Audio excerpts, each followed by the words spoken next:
രാജ്യം വലിയ പ്രതീക്ഷയോടെ ഉറ്റുനോക്കുകയാണ്. എന്താകും ബജറ്റിലെ പ്രഖ്യാപനങ്ങൾ? കേന്ദ്ര സർക്കാരിന്റെ ധനസമീപനം, സാമ്പത്തിക സമീപനം, വ്യാവസായിക സമീപനം ഏത് നിലയിലാകും? നമ്മുടെ സാമ്പത്തിക സ്ഥിതി അക്കാര്യത്തിൽ ഇനിയൊരു കുതിപ്പിന് ഏത് നിലയിലുള്ള ഇടപെടൽ ഉണ്ടാകും എന്ന വലിയ പ്രതീക്ഷയ്ക്ക് വേണ്ടിയുള്ള കാത്തിരിപ്പിന്റെ മണിക്കൂറാണ്.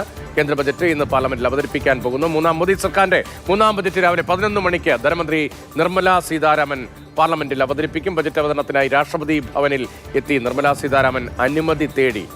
കേന്ദ്രമന്ത്രിസഭായോഗം അല്പസമയത്തിനകം ചേരും. പി ബസന്ത് വിവരങ്ങളുമായി. ബസന്ത്, ബജറ്റ് അവതരണവുമായി ബന്ധപ്പെട്ട് ഈ അവസാനത്തെ മണിക്കൂറിൽ എന്തോ കാര്യങ്ങൾ നമുക്കിപ്പോൾ കൂട്ടിച്ചേർക്കാൻ കഴിയും? രാഷ്ട്രപതി ഭവനിൽ ധനമന്ത്രി എത്തിയതിന്റെ ഉൾപ്പെടെ ദൃശ്യങ്ങൾ നേരത്തെ പുറത്തു വന്നതാണ്. ഒപ്പം കേന്ദ്രമന്ത്രിസഭായോഗം തുടങ്ങിയോ? 10:15 കേന്ദ്രമന്ത്രിസഭാ യോഗം നിശ്ചയിച്ചിട്ടുള്ളത്. അതായത് ഇപ്പോൾ രാഷ്ട്രപതി ഭവനിൽ രാഷ്ട്രപതിയുടെ അനുമതി വാങ്ങിച്ച ശേഷം ധനമന്ത്രി നിർമ്മല സീതാരാമൻ ഇപ്പോൾ പാർലമെന്റിൽ എത്തിയിട്ടുണ്ട്. ഇവിടെ ആണ് കേന്ദ്രമന്ത്രിസഭാ യോഗം ചേരുന്നത്. ഇത് ചേർന്ന് കഴിഞ്ഞാൽ തന്നെ 11 മണിക്ക് ബജറ്റ് അവതരിപ്പിക്കും എന്ന് തന്നെയാണ് നേരത്തെ നിശ്ചയിച്ചിട്ടുള്ളത്. ഏതായാലും ഒരു ഞായറാഴ്ച ബജറ്റ് അവതരണം നടക്കുന്നു എന്നുള്ളൊരു ചരിത്രം കൂടി ഇന്ന് ഉണ്ടാകുകയാണ്. ഇന്ന് ബോംബെ സ്റ്റോക്ക് എക്സ്ചേഞ്ചിലും നാഷണൽ സ്റ്റോക്ക് എക്സ്ചേഞ്ചിലും ഒക്കെ പ്രത്യേക ട്രേഡിങ്ങും ഇന്ന് ഉണ്ടാകും എന്നുള്ളതാണ്. 2017 ഫെബ്രുവരി 1 നിശ്ചയമായും ബജറ്റ് അവതരിപ്പിക്കാൻ തീരുമാനിച്ചത്. ഇതിൻ്റെ അടിസ്ഥാനത്തിലാണ് ഇന്നിപ്പോൾ ബജറ്റ് അവതരിപ്പിക്കുന്നത്. എന്തെല്ലാം പ്രതീക്ഷകളാണ് ഉള്ളത് എന്നുള്ളതാണ്. സാധാരണക്കാർക്കും ഇടത്തരക്കാർക്കും ആദായ നികുതിയിൽ എന്തെങ്കിലും ഇളവുകൾ കൂടുതലായി ഉണ്ടാവുമോ? മുതിർന്ന പൗരന്മാർക്ക് അവരുടെ നിക്ഷേപത്തിൽ പലിശ ഇളവ് ഉണ്ടാകുമോ? തുടങ്ങിയ കാര്യങ്ങളിലൊക്കെ വലിയ തോതിൽ ജനം ഉറ്റുനോക്കുന്ന ഒരു കാര്യമാണുള്ളത്. ഭവന വായ്പകളിൽ ഇളവ്, അതോടൊപ്പം തന്നെ അടിസ്ഥാന സൗകര്യ വികസന മേഖലയിൽ വലിയ തോതിലുള്ള നിക്ഷേപം സർക്കാരിൻ്റെ ഭാഗത്തു നിന്ന് ഉണ്ടാകും എന്നുള്ളൊരു പ്രതീക്ഷയാണുണ്ട്. കാർഷിക മേഖലയിലും വലിയ നീക്കിയിരിപ്പ് പ്രതീക്ഷിക്കുന്നു. പ്രതിരോധ രംഗത്ത് സ്വാഭാവികമായും ഇന്ന് വലിയ സംഘർഷങ്ങൾ ലോകത്താകമാനം തന്നെ ഉള്ള ഒരു സാഹചര്യമുള്ളപ്പോൾ അതിനനുസരിച്ച് പ്രതിരോധത്തിലെ നീക്കിയിരിപ്പ് വർദ്ധിക്കാനുള്ള സാഹചര്യമാണുള്ളത്. അതേസമയം ആഗോളതലത്തിലെ പ്രശ്നങ്ങളൊക്കെ തന്നെ ഇന്ത്യയുടെ സമ്പദ്ഘടനയെ ബാധിക്കുന്നു എന്നുള്ളൊരു സൂചനയാണ് സാമ്പത്തിക സർവേ കഴിഞ്ഞ ദിവസം മുന്നറിയിപ്പ് നൽകിയത്. ജാഗ്രത വേണം, പക്ഷേ പ്രശ്നങ്ങളില്ല എന്നുള്ളൊരു സൂചന ഉണ്ടെങ്കിലും ജാഗ്രത വേണം എന്നുള്ളൊരു മുന്നറിയിപ്പ് സാമ്പത്തിക സർവേയുടെ ഭാഗത്തു നിന്നുണ്ട്. അതോടൊപ്പം തന്നെ ഒരുപക്ഷെ കേന്ദ്ര സർക്കാരിനെയും ഇന്ന് ധനമന്ത്രിയും തന്നെ ആശങ്കയിലാക്കുന്ന മറ്റൊരു വിഷയം എന്ന് പറയുന്നത് ഡോളറിനെതിരെയുള്ള രൂപയുടെ മൂല്യം ഇടിയുന്നതാണ്. വലിയ തോതിലാണ് ഇപ്പോൾ ഇടിഞ്ഞിരിക്കുന്നത്. ഇപ്പോൾ 91-92 രൂപയിലേക്ക് കൂപ്പുകുത്തിയിരിക്കുന്ന ഒരു സാഹചര്യത്തിൽ ഇത് മറികടക്കാനുള്ള എന്തെല്ലാം മാർഗങ്ങൾ സർക്കാരിന് മുന്നിലുണ്ട് എന്നുള്ളതാണ് ഇപ്പോൾ ബജറ്റിൽ നിന്ന് നമുക്ക് മനസ്സിലാക്കാൻ കഴിയും. മറ്റൊന്ന്, ഇത്തവണ ഒരുപക്ഷെ സമ്പദ് മേഖലയിലെ സർക്കാർ പ്രതീക്ഷിക്കുന്ന ഹ്രസ്വ ദീർഘകാല ലക്ഷ്യങ്ങൾ എന്തൊക്കെ എന്നുള്ളത് സംബന്ധിച്ചുള്ള വളരെ വിശദീകരണം ഇന്ന് ബജറ്റ് പ്രസംഗത്തിൻ്റെ പാർട്ട് ബിയിൽ ഉണ്ടാകും എന്നുള്ളൊരു സൂചനയാണുള്ളത്. അതോടൊപ്പം തന്നെ ബജറ്റിന് പുറമേ തന്നെ ഒരിടക്കാല സാമ്പത്തിക നയവും അതോടൊപ്പം തന്നെ ഒരു മാക്രോ എക്കണോമിക് ഫ്രെയിംവർക്കും ഇന്ന് അവതരിപ്പിക്കുന്നുണ്ട് ധനമന്ത്രി എന്നുള്ളതാണ്. അതായത് ഇന്ത്യയുടെ സാമ്പത്തിക രംഗത്തെ വലിയ തോതിൽ മുന്നോട്ട് കൊണ്ടുപോകാനുള്ള പ്രഖ്യാപനങ്ങൾ നമുക്ക് ഈ ബജറ്റിൽ നിന്നും പ്രതീക്ഷിക്കാൻ കഴിയും. സ്വാഭാവികമായിട്ട് 5 സംസ്ഥാനങ്ങളിൽ തെരഞ്ഞെടുപ്പ് വരുന്ന ഒരു പശ്ചാത്തലത്തിൽ ജനപ്രിയമാക്കാനുള്ള സാധ്യത വളരെ പ്രധാനമാണ്. 5 സംസ്ഥാനങ്ങളിൽ നിയമസഭാ തെരഞ്ഞെടുപ്പ് നടക്കാൻ പോകുന്നത്. നമ്മുടെ കേരളത്തിലും നിയമസഭാ തെരഞ്ഞെടുപ്പിലേക്ക് കാര്യങ്ങൾ എത്തുകയാണ്. അപ്പോൾ കേരളത്തിൻ്റെ ആംഗിളിൽ കൂടി ഒന്ന് വിശകലനങ്ങളിലേക്ക് വന്നാൽ കേരളത്തിന് വേണ്ടി പ്രത്യേകമായ പ്രഖ്യാപനങ്ങൾ ഉണ്ടാകാനുള്ള സാധ്യതയുണ്ട്. ഇപ്പോൾ സംസ്ഥാന സർക്കാർ ആവശ്യപ്പെടുന്നുണ്ട് 21,000 കോടിയുടെ പ്രത്യേകമായ പാക്കേജ് വേണമെന്ന്. അത്തരമൊരു സാധ്യതയുണ്ടോ?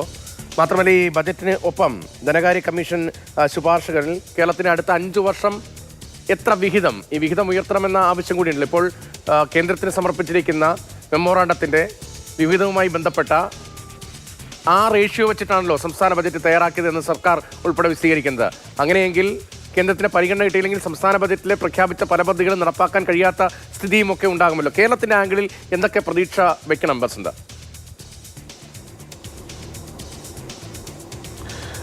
കേരളം വളരെ വിശദമായ ചില നിർദ്ദേശങ്ങളൊക്കെ തന്നെയാണ് കൊടുത്തിട്ടുള്ളത്. പക്ഷേ അതിൽ ഏറ്റവും ശ്രദ്ധേയമായ 2 കാര്യങ്ങൾ നമ്മൾ പലയാവർത്തി ചർച്ച ചെയ്തിട്ടുള്ള എയിംസും അതോടൊപ്പം തന്നെ അതിവേഗ പാതയുമാണ്. ഇത് രണ്ടിനും എന്തെങ്കിലും പ്രഖ്യാപനങ്ങൾ ഉണ്ടാകുമോ എന്നുള്ളതാണ് കേരളം കാത്തിരിക്കുന്നത്. മറ്റ് കേരളവുമായി ബന്ധപ്പെട്ട വിഷയങ്ങൾ ബാലഗോപാൽ സംസാരിക്കും. ശരി, പി ബസന്താണ് ഡൽഹിയിൽ വിവരങ്ങൾ നൽകിയത്. രാജ്യം വലിയ പ്രതീക്ഷയോടെ ഉറ്റുനോക്കുന്ന കേന്ദ്ര ബജറ്റ് എന്ന് പാർലമെന്റിൽ അവതരിപ്പിക്കാൻ പോവുകയാണ്. മൂന്നാം മോദി സർക്കാരിന്റെ മൂന്നാമത്തെ ബജറ്റാണ്. ഞായറാഴ്ച അവതരിപ്പിക്കുന്ന ബജറ്റ് എന്നൊരു പ്രത്യേകത കൂടിയുണ്ട്. 11 മണിക്കാണ്. ഇനിയിപ്പോൾ കഷ്ടിച്ച് 1 മണിക്കൂർ സമയം മാത്രമേ ഉള്ളൂ. ധനമന്ത്രി നിർമ്മലാ സീതാരാമൻ ബജറ്റ് അവതരണത്തിനായി എത്തും. ബജറ്റ് അവതരണത്തിന് മുന്നോടിയുള്ള സ്വാഭാവികമായ നടപടിക്രമം എന്ന നിലയിൽ രാഷ്ട്രപതി ഭവനിലെത്തി നിർമ്മലാ സീതാരാമൻ അനുമതി തേടി. അതിനുശേഷം ഇപ്പോൾ 10:15 കേന്ദ്ര മന്ത്രിസഭാ യോഗം ചേരാനും പോവുകയാണ്. ബി ബാലഗോപാലുണ്ട്.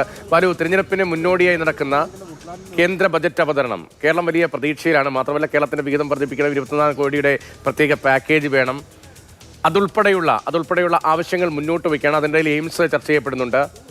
അതിവേഗ റെയിലുമായി ബന്ധപ്പെട്ട് കേന്ദ്രം ഏതെങ്കിലും തരത്തിലുള്ള പ്രത്യേക പ്രഖ്യാപനം നടത്തുമോ എന്ന കാര്യത്തിൽ ചർച്ചകൾ നടക്കുന്നുണ്ട്. എന്താണ് കേരളത്തിന്റെ ആംഗിളിൽ പ്രതീക്ഷിക്കേണ്ടത്?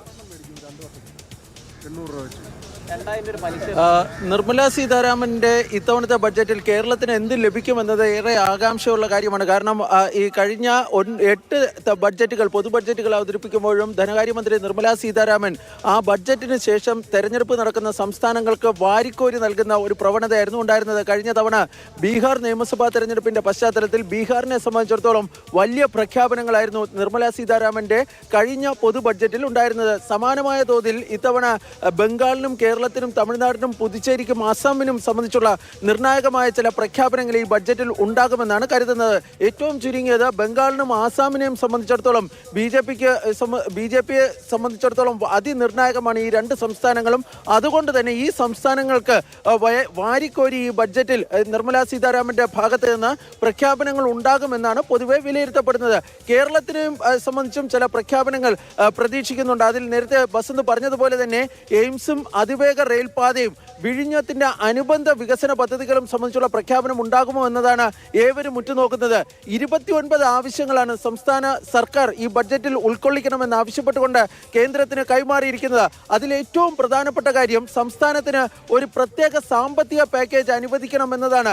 21,000-ൽ പരം കോടി രൂപയുടെ പ്രത്യേക സാമ്പത്തിക പാക്കേജ് എന്ന ആവശ്യമാണ് സംസ്ഥാന ധനകാര്യമന്ത്രി KN ബാലഗോപാൽ കഴിഞ്ഞ തവണ നിർമ്മലാ സീതാരാമനെ കണ്ടപ്പോൾ ആവശ്യപ്പെട്ടിരുന്നത്. എന്നാൽ ഈ ബഡ്ജറ്റിൽ അത്തരമൊരു പ്രഖ്യാപനം ഉണ്ടാകാനുള്ള സാധ്യത വളരെ വിരളമാണ് എന്നാണ് പൊതുവെ കരുതപ്പെടുന്നത്. പക്ഷേ ഈ വിഴിഞ്ഞത്തിന്റെ വികസനവുമായി ബന്ധപ്പെട്ട ചില പ്രഖ്യാപനങ്ങൾ ഈ ബഡ്ജറ്റിൽ ഉണ്ടാകാനുള്ള സാധ്യതയുണ്ട്. കാരണം വിഴിഞ്ഞത്ത് റെയിൽ കണക്ടിവിറ്റി, അതുപോലെ തന്നെ അവിടെ അടിസ്ഥാന സൗകര്യ വികസനത്തിനായി കൂടുതൽ പദ്ധതികൾ എന്നിവ സംബന്ധിച്ചുള്ള പ്രഖ്യാപനം ഒരുപക്ഷെ ഈ ബഡ്ജറ്റിൽ ഉണ്ടായേക്കുമെന്ന ഒരു സൂചനകൾ പുറത്തു വരുന്നുണ്ട്. ഇതിൽ മറ്റൊരു പ്രധാനപ്പെട്ട കാര്യം, ഈ തിരുവനന്തപുരത്ത് കോർപ്പറേഷൻ ഭരണം വിജയിച്ച് തിരുവനന്തപുരത്ത് ചരിത്രത്തിൽ ആദ്യമായി കേരളത്തിൽ ഒരു മേയർ സ്ഥാനം ലഭിച്ച തിരുവനന്തപുരത്തിന് സംബന്ധിച്ചുള്ള ചില പ്രഖ്യാപനങ്ങളും ഈ ബഡ്ജറ്റിൽ ഉണ്ടാകുമെന്ന അഭ്യൂഹം അല്ലെങ്കിൽ പ്രതീക്ഷ ഡൽഹിയിലൊക്കെ വളരെ സജീവമാണ്. കാരണം തിരുവനന്തപുരത്തെ തെരഞ്ഞെടുപ്പിന് ശേഷം തിരുവനന്തപുരത്ത് BJP അധികാരത്തിലെത്തിയതിനു ശേഷം, കോർപ്പറേഷനിൽ അധികാരത്തിലെത്തിയതിനു ശേഷം പ്രധാനമന്ത്രി നടത്തിയ എല്ലാ പ്രസംഗങ്ങളിലും ഈ തിരുവനന്തപുരത്തെ വികസനം സംബന്ധിച്ചുള്ള കാര്യങ്ങൾ അല്ലെങ്കിൽ തിരുവനന്തപുരത്തെ BJPയുടെ വിജയം സംബന്ധിച്ചുള്ള കാര്യങ്ങളൊക്കെ പ്രഖ്യാപിച്ചിരുന്നു. ബംഗാളിൽ ഉൾപ്പെടെ തിരുവനന്തപുരം വിജയം പരാമർശിക്കുന്നുണ്ടായിരുന്നു. പ്രധാനമന്ത്രി നരേന്ദ്രമോദി നേരിട്ടെത്തി തിരുവനന്തപുരം വികസനത്തിൽ ഒപ്പം ഉണ്ടാകുമെന്ന പ്രഖ്യാപനം നടത്തി. പക്ഷേ തിരുവനന്തപുരത്തിന് വേണ്ടി ഒരു സമഗ്ര പാക്കേജ് അല്ലെങ്കിൽ സമഗ്ര പദ്ധതി പ്രഖ്യാപിക്കപ്പെടും എന്നതിൽ കുറെ കൂടി വിശദമായ ചർച്ചകൾ വേണ്ടിവരും എന്നാണ് തിരുവനന്തപുരം മേയർ ഉൾപ്പെടെ പ്രധാനമന്ത്രി വന്ന ചടങ്ങിന് മുൻപ് ശേഷവും ഒക്കെ വിശദീകരിച്ചത്. തിരുവനന്തപുരവുമായി ബന്ധപ്പെട്ട് പ്രത്യേകമായ എന്തെങ്കിലും ചർച്ചകൾ നടന്നോ? പ്രത്യേകമായ നിർദ്ദേശങ്ങൾ അവിടെ സമർപ്പിക്കപ്പെട്ടോ? അതിനുള്ള സാവകാശം, ബജറ്റിൽ അക്കാര്യങ്ങൾ പ്രഖ്യാപിക്കാനുള്ള സാവകാശം ലഭിച്ചിട്ടുണ്ടോ?